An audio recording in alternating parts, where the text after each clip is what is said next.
কি দেখিলে কওকচোন? কি দেখিলে মানে ৰৈ থকা ট্ৰাক এখন আছিল, মানে এইফালৰ পৰা নগাঁৱৰ পৰা আহি থকা দিশত বলেৰ' এখন।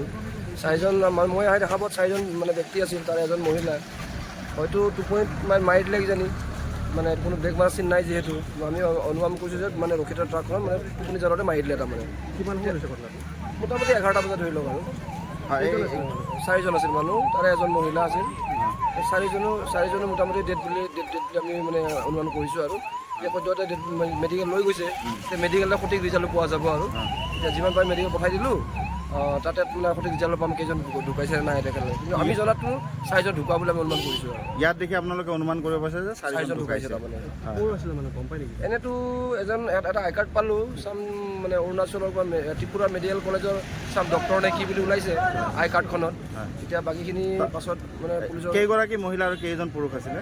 পুৰুষটো 3জন দেখিলোঁ আৰু এজন মহিলা। এগৰাকী মহিলা। ঠিক আছে, থেংক ইউ। কাৰ্ডৰ পৰাটো ডক্টৰজনে পাইছোঁ আমি। হয়, ঠিক আছে।